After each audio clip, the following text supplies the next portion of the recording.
Ang Ginoo manaa kaninyo. Manaa sa kanin. Pagbasa gikan sa Santos nga Ebanghelyo sumala ni Marcos. Himayaon ikaw, O Ginoo. Unya milakaw si Jesus og miadto sa kayutaan duol sa siyudad sa Tiro. Misulod siya sa usa ka balay ug dili unta siya buot nga may mahibalo nga siya didto sa sulod apan wala gayud siya makatago. Dihay usa ka inahan nga may anak nga babayi nga giyawaan. Sa pagkabalita niya mahitungod kang Hesus, miadto dayon siya kaniya ug mihapa sa iyang tiilan. Ang maong babay usa ka langyaw nga didto mataw sa Fenicia sa Syria. Iyang gihangyo sa Hesus sa paghingilin sa yawa gikan sa iyang anak. Apan si Hesus mitubag, kinahanglan unahon pagpakaon ang mga anak, dili maayo nga kuhaon ang pagkaon sa mga anak ug ipakaon sa mga iro. Mitubag ang babay, apan sir, bisan gani ang mga iro diha ilalom sa lamisa, makakaon man sa mumho sa kabataan. Ug miingon si Jesus kaniya, tungod sa imong gisulti, makapauli ka na. Ang yawa migula na gikan sa imong anak. Busa mipauli ang babayi sa ila ug iyang hikaplagan ang iyang anak nga naghigda. Wala na diha kaniya ang yawa. Ang Ebanghelyo sa Ginoo. Dayon ikaw, O Kristo.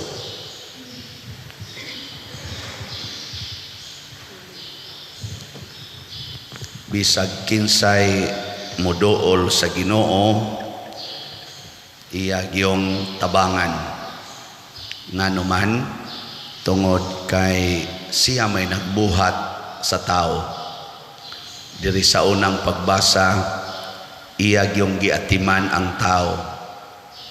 Iya paganing gihimuan og daghang mga kauban ang tao. Nya human siya say nagpili kinsay labing maayong kauban sa tao. Kinsa may labing maayong kauban sa tao? Kay bawo mo? Kinsa man? Iro, baboy, iring, langgam, bitin, manok. Mao ba nay maayong kauban sa tao? Pwedeng ikauban pero dili ang labing maayo. Kinsa may labing maayong kauban sa tao? Ang tao rasad, no? Ang laki, kuyog niya ang babae. Ang babae, ang labing maayong kuyog niya sa kinabuhi, mao ang lalaki. Kinsa may nakahibaw nga mao nay gikinahanglan sa lalaki, nga babae iyang gikinahanglan, niya ang babae nagkinahanglag laki. Kinsa may nakahibawa na? Ang Ginoo. Pero kita na lang ay magpili-pili kung kinsay atong kauban, patay ta diha.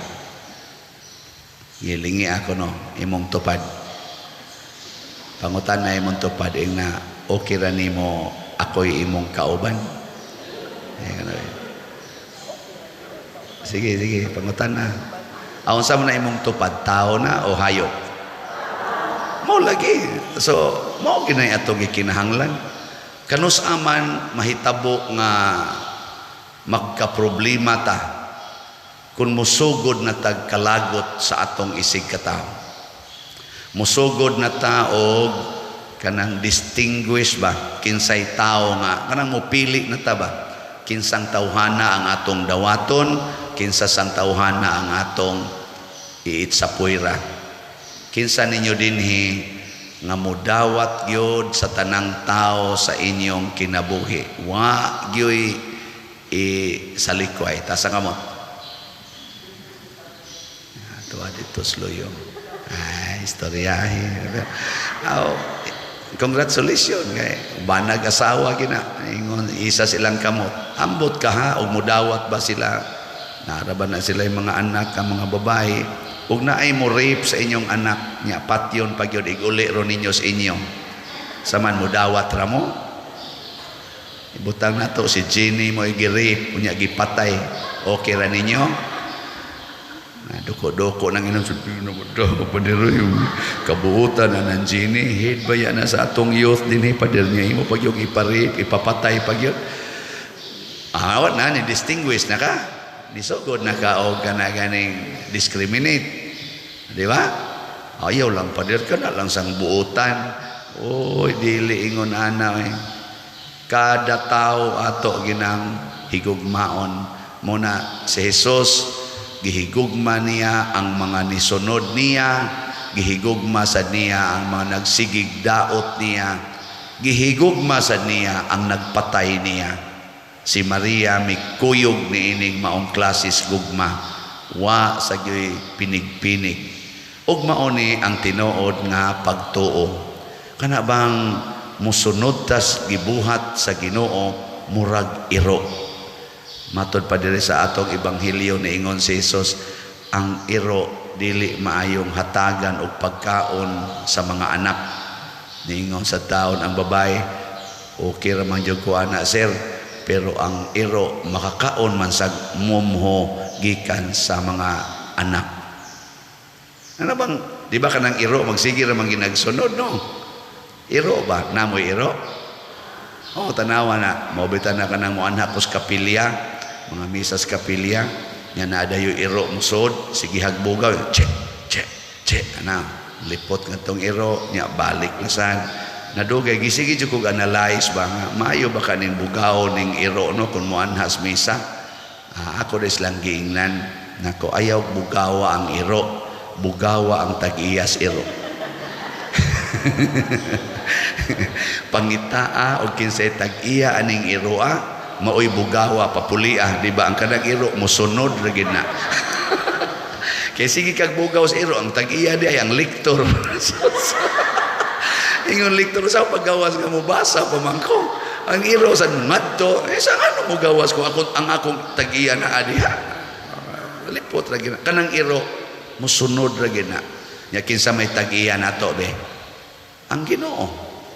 Ang tinuod nga tag-iya nato ang Ginoo. Muna magpakairo ta. Musunod tas Ginoo. Nya inigsunod na tos Ginoo, tagbawon tas Ginoo. Kana bitang iro nga buutan ay so sigihang ginagpakaon sa kuan tag-iya. Pero kanang iro nga buangon, oy sus ipakuha sa kanang unsay tawagan na kanang manguhag iro. Dog found.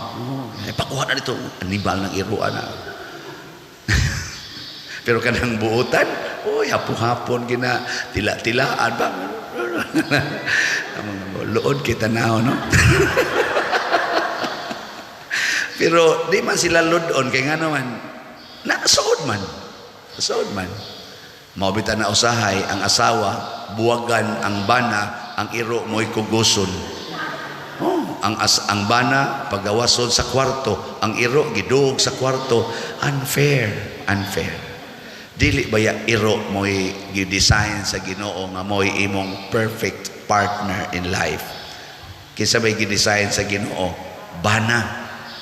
Bana. Muna kamo mga asawa, ang iro mo'y pagawasa basta musod ng bana. Ana, kana bang bana nga maskil at pagbatasan sa iro pasudla. Nga ang iro nga murag bana og batasan pagawasa. Nga naman tungod kay dili to mo imong partner, iro man to kanang na ang nisod. Nga murag iro og batasan. Ang ano man di ay ang bana nga di ay mo'y batasag iro. Ang asawa sad kanus aman ang bana murag iro. Nang pataka lang pataka lang pangtakal dito silingan. Di ba kanang iro mga to na sila sa silingan. Among iro sa una mawa asa man tong atong iro ato dito namiga to. Iniguli ba daghanak ing pinaakan diri. Gibugno man dito.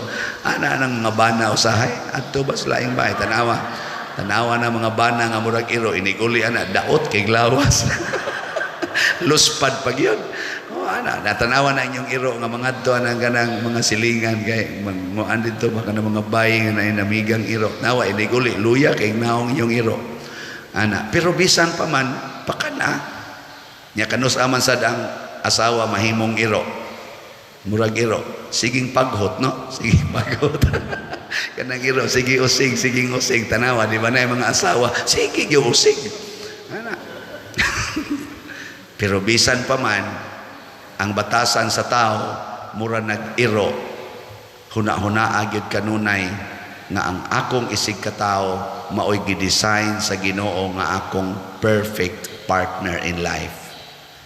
Nya kay mao may akong perfect partner in life, kung giunsa pagmahal sa Ginoo ang kada tao ato sang higugmaon ang kada tao sumala sa paghigugma sa Ginoo. Mo nang naingon ang Ginoo, love one another as I love you.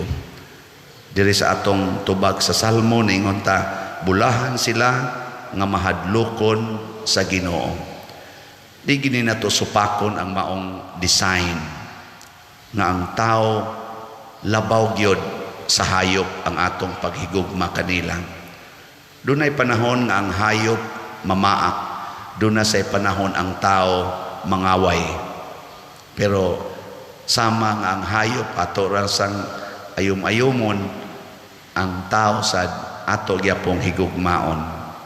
Kanindot unta no, kun maingon ani, malayo dayon tas peligro, protektahan tas Ginoo aning mga linog, mga bagyo, mga gubat, mga pandemic.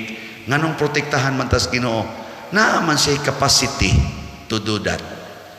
Nganong naaman siya capacity? Siya gahimo aning tanan. Ana? Siya gahimo. Na gusto mo mobalhin din katong linog dito. Ha? Gusto mo? Posible ba ya?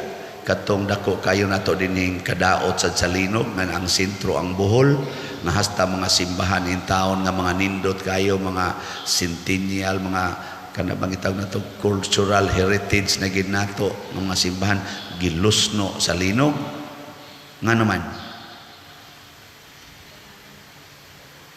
naman to okay naglinog man na. Pero kung gisagang patos Ginoo, dito mahitabo. Pero nganong nahitabo man, layo naman gutas Ginoo. Daghan naman ko kaing kasimba nga di na mosunod sa Ginoo. Daghan kaing kasimba nga di na gani gustong manganak og tao. Magsigig buhi anang iro, sigig panakop anang iro, sigig ako paderno gi-welcome ginin akong iro. Pagkadaghan ba ning iro sa inyong balay sa ang mga linabay ning iro pader akong gipangsagop. Ana pila day anak ninyo? Duha. Nganong duha ra man inyong anak? Ay di madagbuhi ang daghang anak pa dire. Pero iro pertindaghanan niya gibuhi. Pero anak duha ra ka buhi ang gustong buhion.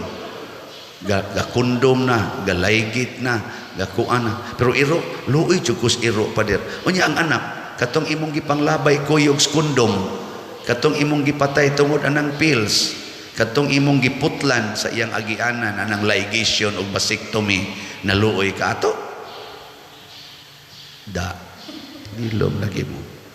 So mo nahigugma agid ang tao labaw sa iro, labaw sa hayop kay design as Ginoo o kun ato nang sundon iya sa tangtagaan kani manggungyawa kusog kay ni siyang mo guba sa atong relasyon sa Ginoo.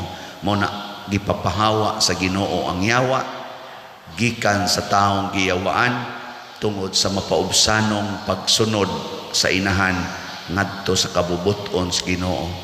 Nagpaubos, mituo, nagpakauaw og midawat nga way kondisyon sa kabubuton sa Ginoo. Kana mo nindot kayo. Sige lingi anay imong tupad. Ina sugod karon magpakairo na ta. Sige ingna. Sige na. Wag yun mulingi ang uban. Kamo, ara na ninyo. Nindot ginang magpakairo ta. Sige, manindog na ta mga iro sa Ginoo.